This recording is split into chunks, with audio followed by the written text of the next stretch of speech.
comportamental, a gente trabalha identificando esse pensamento distorcido. Vou dar um exemplo de distorção cognitiva. A distorção cognitiva são exemplos de pensamentos que não muitas vezes são de forma exagerada, são de forma distorcida. Um exemplo, catastrofização. Quando a gente prevê o que vai acontecer de uma forma muito negativa, sem considerar outros resultados mais prováveis. Vou dar um exemplo. Quando eu tenho uma prova, eu já acho que eu vou tirar zero, que eu vou tirar nota baixa. Eu estou catastrofizando uma situação em vez de considerar que eu estudei, que eu já tirei nota boa antes, que eu fui para aula. Então, esse é um tipo. Outro tipo de distorção cognitiva se chama leitura mental. O que é a leitura mental? É outro tipo de distorção cognitiva, que é quando a pessoa tenta adivinhar o que o outro está falando, né? Quando o outro tenta adivinhar o que está falando, é o que a gente chama de leitura mental. Vou dar um exemplo. Às vezes um paquera some, a paquera some, e aí você acaba ficando achando que o problema é você. O outro parou de falar comigo porque não me quer, porque eu não sou boa o suficiente. O outro parou de falar comigo e sumiu porque não me quer, porque eu não sou boa o suficiente. Você está tentando adivinhar o que o outro está pensando. Quanto, na verdade, quando o paquera surge, ele fala: nunca mais eu tinha entrado em contato com você porque eu tava com problema no trabalho, né? Porque eu não tava conseguindo, tava com problema na família. Ou seja, você teve uma leitura mental. Você tentou adivinhar o que o outro estava pensando sem considerar outros resultados mais prováveis. E na terapia cognitiva, nas sessões, o terapeuta e o paciente vai identificando esse pensamento negativo, esse pensamento distorcido, e tendo pensamentos mais reais, pensamentos mais funcionais. De uma forma você consegue ter um olhar mais otimista das situações, né? Então, eu vou dar outro exemplo. Por exemplo, quando você tem uma crença, a crença é algo mais enraizado. É como se fosse a junção desses pensamentos automáticos que a gente tem, se forma uma crença. Então, é como se você tivesse uma crença central de que eu sou incompetente. Qual é a crença intermediária desse sou incompetente? Se eu não entendi, é porque eu sou burro, é porque eu não dou conta. Se eu tirei nota baixa, é porque eu realmente não consigo. Os pensamentos automáticos: é muito difícil, eu não vou conseguir, eu não aprendo, né? Eu não sou suficiente. E qual é a reação quando você tem esse tipo de pensamento? Você pode sentir tristeza, medo, raiva, choro. E aí o que você fala? O que você faz? Começa a evitar, começa a se fechar, começa a se isolar, começa a se autossabotar. Então veja, esses pensamentos que eu tenho sobre mim interferem nos sentimentos e emoções que eu tenho e nos comportamentos.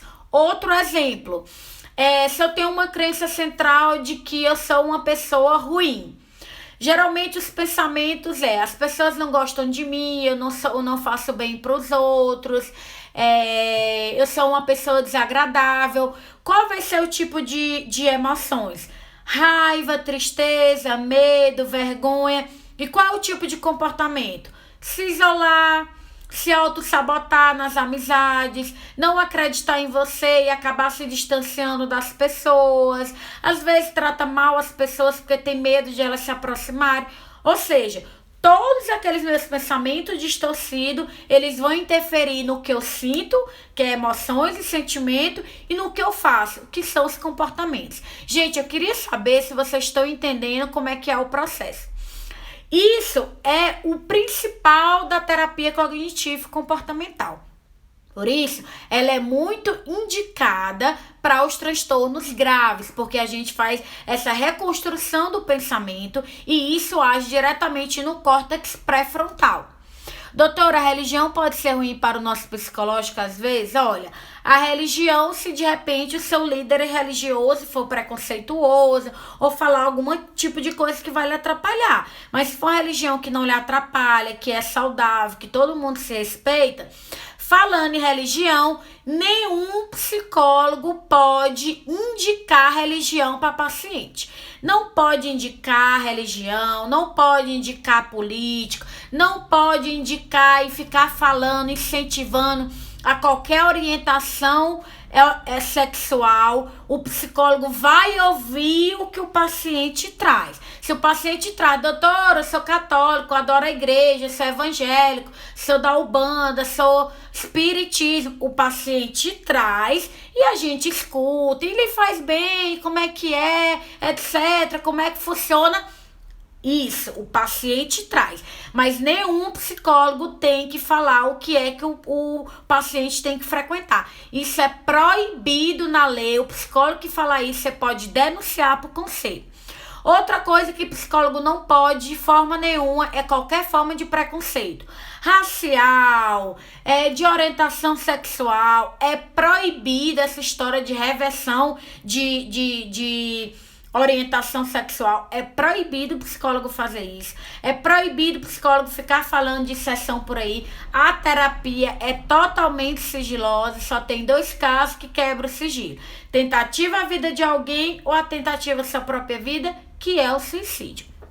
Outra pergunta: tenho tido medo de sair, sempre acho que vai acontecer alguma coisa comigo. Raquel, é importante que você procure a psicoterapia para identificar o que está por trás desse medo, né? Então, por que a terapia cognitiva ela é muito indicada na maior parte dos casos? Porque a gente vai identificando esses pensamentos para melhorar a qualidade das emoções, melhorar esse comportamento, essas ações, e assim o paciente tem uma melhor qualidade de vida. A gente faz isso através de inúmeras técnicas. São várias técnicas. Geralmente é uma abordagem onde o terapeuta fala mais. Essa história de ir para terapia e falar e o paciente ficar calado. Na terapia cognitivo-comportamental não é assim. O psicólogo também fala bastante. A gente pergunta, a gente questiona.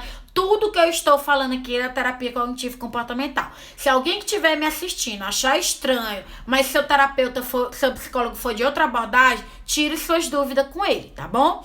Então vamos lá, gente. O que mais que é importante falar da terapia cognitiva? Que ela é focada, ela foca no problema, ela tem resultados mais rápidos, ela tem resultados duradouros. Inicialmente a gente foca mais no agora, depois a gente pode pensar no passado. Muitas vezes tem tempo limitado, geralmente o paciente melhora com 3 meses, passa para quinzenal, depois passa para mensal, até o momento da alta. Tanto o terapeuta pode dar alta, quando o paciente também pode pedir.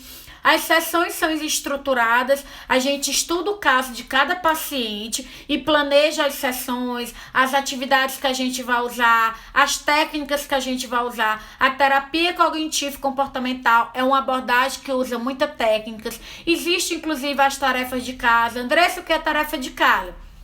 Geralmente é uma atividade que a gente pode passar, não é toda sessão, um vídeo, um texto, algo para anotar, algumas vezes que pode ser importante, o terapeuta pode fazer isso, o psicólogo.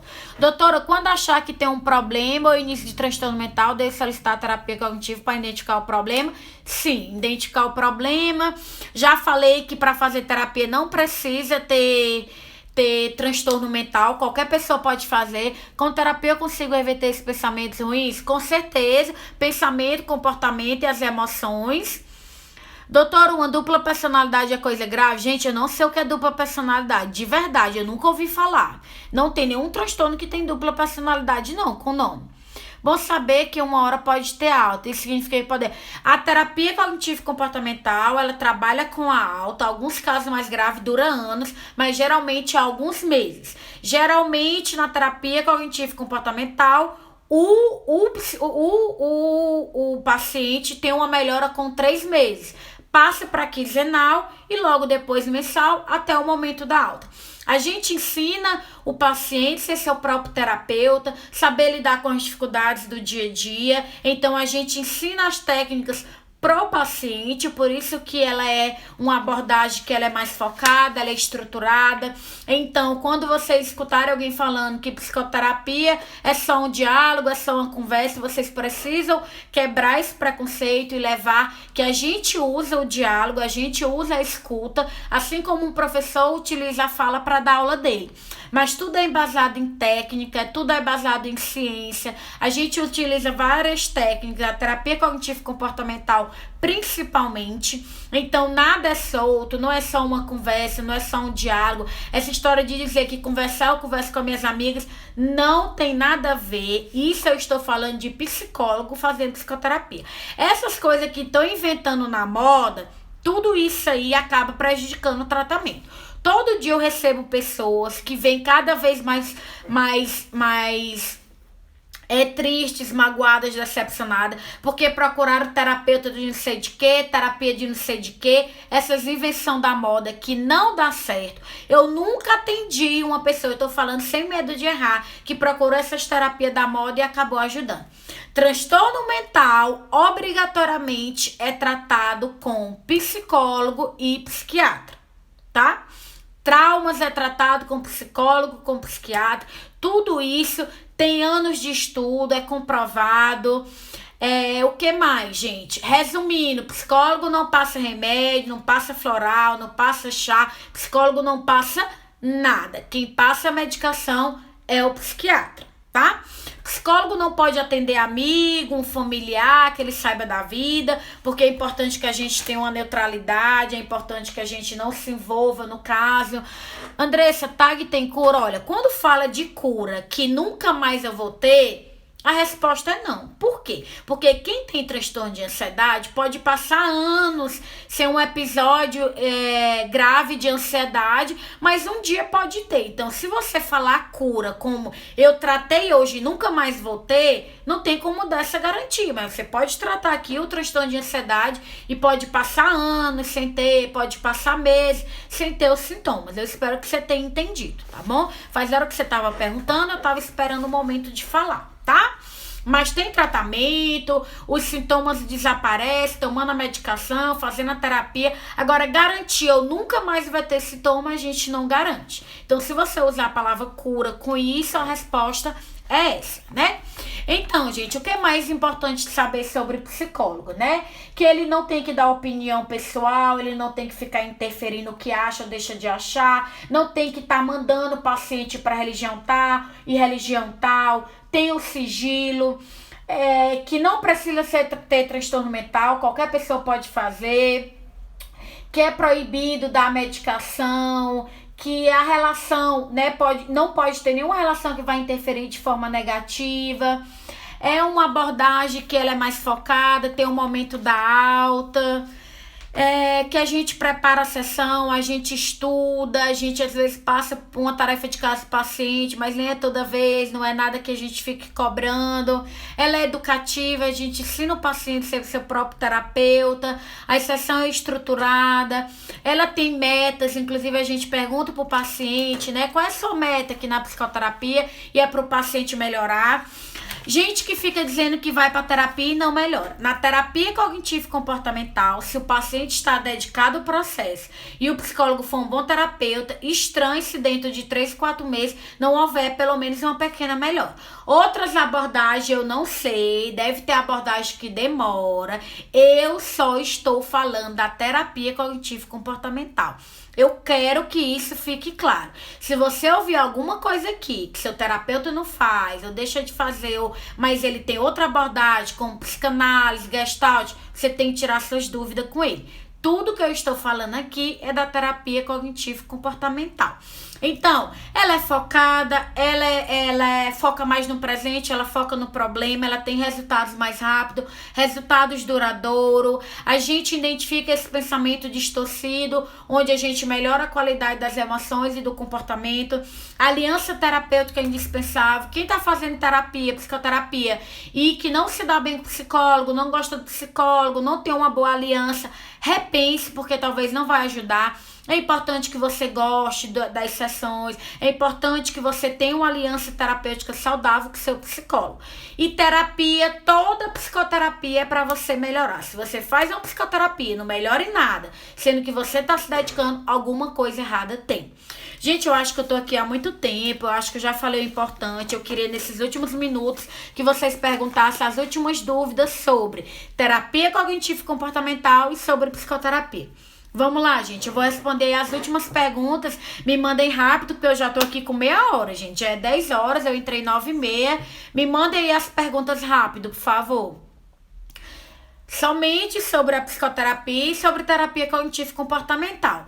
Enquanto vocês vão mandar pergunta, eu vou falar de novo. Marca na agenda, workshop Controle a Ansiedade, próxima semana, segunda, terça e quinta, às 21h30.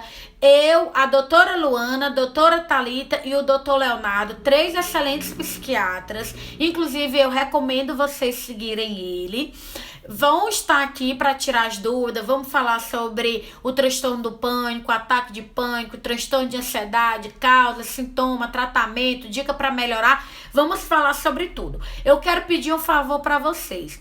Eu vou já postar sobre o workshop. Eu quero que vocês peguem esse post do workshop e vocês mandem para os amigos, para a família. Vamos combater o preconceito. Muita gente ainda fica dizendo que ansiedade é besteira, que ansiedade é frescura. Na verdade, não é. A gente precisa quebrar esse preconceito. Então, eu quero que vocês mandem para os amigos, para a família, tá bom? De vocês. Eu vou postar agora no feed e postar também nos stories, e vocês podem seguir os psiquiatras, que todos são excelentes. Os 3 atendem aqui no São Paulo e eu recomendo. Eles também são psicoterapeutas, tá bom? Então, gente, muito obrigada. Falei da terapia cognitivo-comportamental. Tudo que vocês aprenderam aqui, divulguem para as pessoas. Vamos quebrar esse preconceito de que psicoterapia é só conversar, que psicoterapia não adianta. Não é isso, é tudo isso que eu falei pra vocês. Eu falei de uma forma resumida, né? Mas eu acho que deu pra entender. Inclusive, ninguém fez pergunta. Então, muito obrigada. Essa segunda parte vai ficar salva. Pode indicar para os amigos, para a família. A primeira parte com o Dr. Bruno, infelizmente, não deu para salvar. Ele estava com um problema muito sério de internet, porque ele estava em uma cidade pequena, onde a internet é muito ruim. Mais um obrigada, um abraço. Segunda-feira, 21h30, no workshop Controle a Ansiedade. Eu quero saber se vocês podem colocar nos stories de vocês, podem divulgar para os amigos de vocês. Eu vou postar agora, tanto nos stories como no feed. Eu quero que vocês publiquem aí para as pessoas verem, tá bom? Muito obrigada, gente. Um abraço, beijo.